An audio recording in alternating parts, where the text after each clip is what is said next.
Hi, everybody, and welcome back for mantra and meditation number 4. Today, unfortunately, I'm not actually at home, so I don't have my harmonium, but I think we can still sing a mantra and do a little meditation. So, welcome, and let's do an Om Namah Shivaya. It's a very simple and commonly used mantra, and of course, today is Saturday, at least for me it is. I don't know what day it will be when you're watching this, and on Saturdays it's dedicated to Shiva. So it seems appropriate to chant Om Namah Shivaya.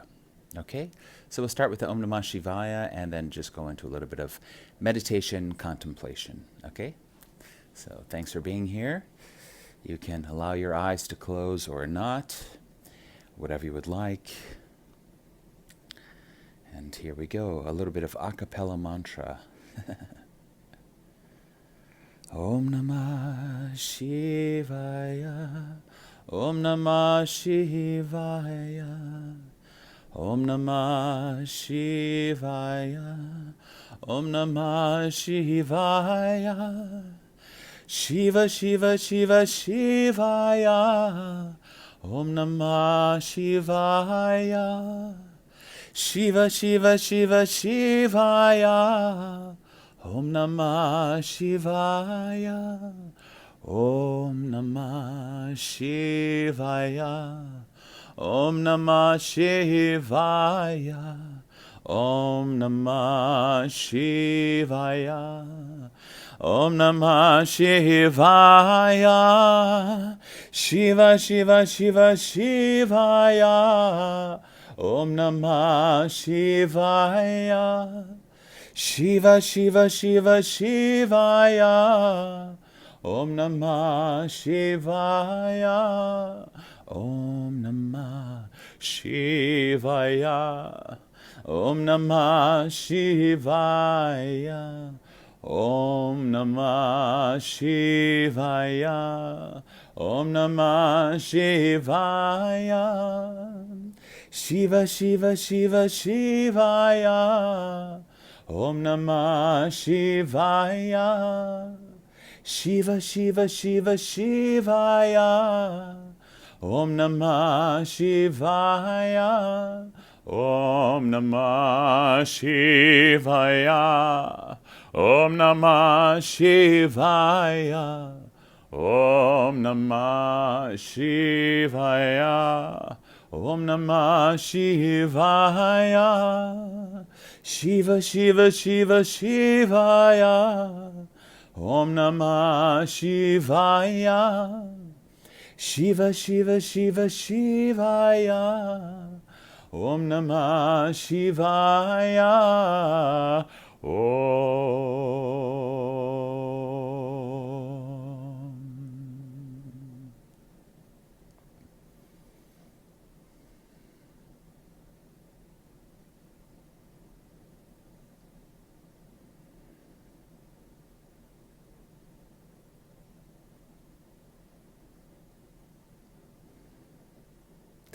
It becomes more and more apparent with each passing day that there is truly nothing to do. And yet, of course, doing happens. This is all a paradox. Life, the so-called spiritual path, such a paradox. It's both, it's everything. In the Christian Bible it says, with God all things are possible. I like to say God is all possibilities. And because of that, yes, all things are possible. So in that same way, with that same sense, we can realize that beingness, there is one being. And therefore, because there's one being, anything and everything can and does happen.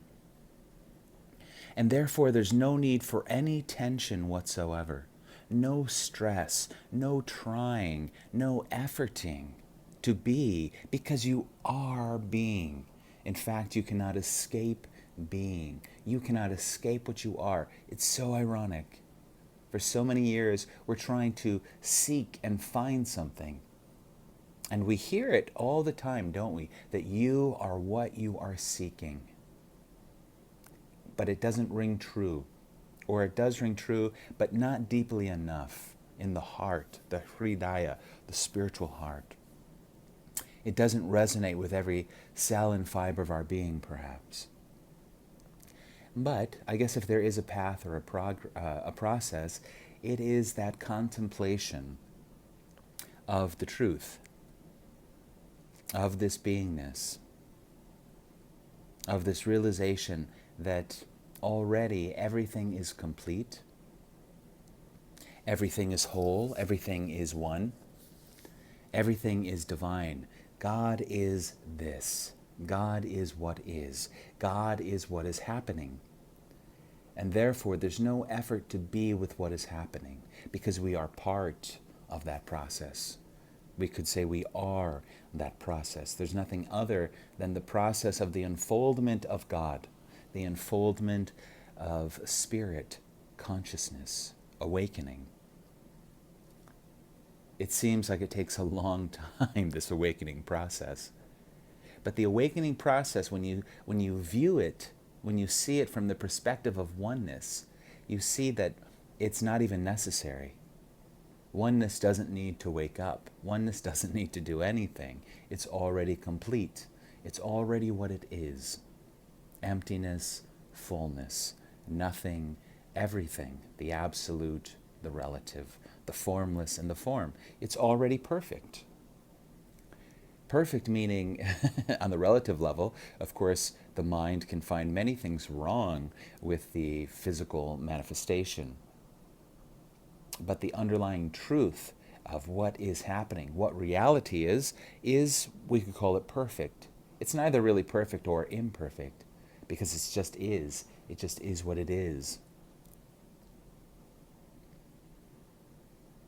But it's already whole. And yes, as Nisargadatta says so beautifully, I suppose it's beautiful, life is a river that flows between the banks of pain and pleasure. And so if we're trying to escape either one of those, most likely the pain part, then life will not feel full. We will not feel total, whole, or complete. So that's why equanimity is taught, I guess you could say, in all the spiritual traditions, to be equanimitous, if that's the word, to accept and allow what is. Allowing and accepting pain and pleasure, pain and pleasure, pain and pleasure. Sometimes pleasure stays for a long time, and that's very nice. But then pain will and does come. As the Buddha said, the body will get sick, the body will get old, the body will die. So we cannot escape the human condition, what it means to be a human. And of course, these days, we have psychological suffering, and there are people in therapy, and there's depression, and all these other ailments, I guess we could call them, conditions. So we can't escape them, nor do we need to. If we can just find that place in us which is already allowing and accepting everything as it is. That place in us that realizes this is God. This moment is sacred. Even if we're sitting, watching TV, eating popcorn, it's a sacred moment because of the source of life is sacred. Because everything is constituted and manifested from spirit. So you don't need a spiritual life and a regular life. All there is spirit. Everything is one. And yet for some of us that's not enough. And that's beautiful. There is variety and difference. So for some of us sitting around watching TV and eating popcorn, it's not enough. There's a hunger for something deeper, for something higher, for something transcendent, something we don't even know what it is. We just sense that something's missing in our hearts. We sense that life must be more than this. So here's the paradox again, because at some level that's correct. There is more than this. the physical world, the normal humdrum 9 to 5 life. And yet, when you come to see it, you come back again realizing all there is this. But when you get to that place, it doesn't look the same as it did before. And of course, you don't look the same. You, as a separate person or individual, may not even be there anymore when you come full circle. So there is a transformation. There can be. There doesn't have to be. But there can be a transformation of consciousness. There can be a shift. There can be a shift, I suppose, in the perception of reality, in the perception of what is. This can happen. And something called a spiritual experience can happen as well.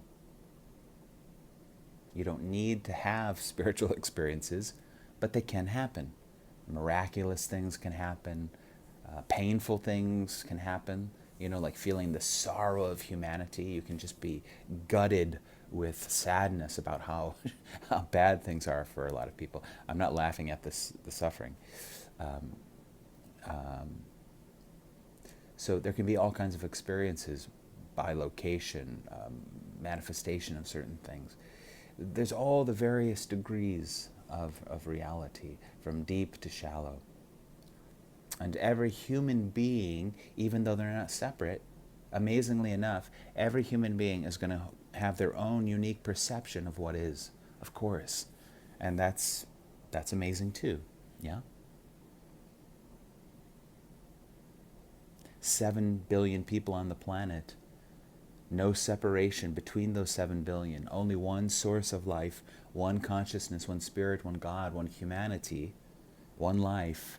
And yet each of those 7 billion human beings are having a different perspective, unique perspective of here and now, of course. Even if there were 10 other people with me in this room, which there are not, each of us would be having a different experience of here and now. There may be a lot of similarities, of course. The physical room, the walls, the paintings, the furniture, etc. would be the same. But the actual perception of those items and objects would not be the same. They can't be, because there's a different brain, a different psychology, a different background, a different upbringing, a different astrology chart, different samskaras, different karma, dharma, all of these different influences that are influencing the way and influencing and shaping the way that each human being perceives what is. So 13 minutes, 2 minutes left. Just relax. Just allow. There's nothing to do, again, nothing to do. You may or may not notice something, you may see something, you may realize or recognize something, and you may not, and it doesn't matter. Because what you are, what is oneness, is being. And being is the constant. It doesn't come and go. It's eternal. It's eternal, and yet it's also fresh and now. It's pulsating with each moment. The cosmic pulsation, which is eternal, like the bottom of the ocean. It's deep, it's silent, it's still. And yet, at the surface level, it's fresh and new. It's like the old, they don't think they do this anymore, but the old movie images, the frames. It's like each frame, you know, one frame after another, one frame after another. And that each frame is appearing now, here and now. This frame, and the next frame, and the next frame. So I've said this before, all we're ever really doing is awareness of consciousness. That's the only thing that's happening. There's only one thing that's happening, and if you look closely and go deeper into it, you see it's not happening. It's nothing happening.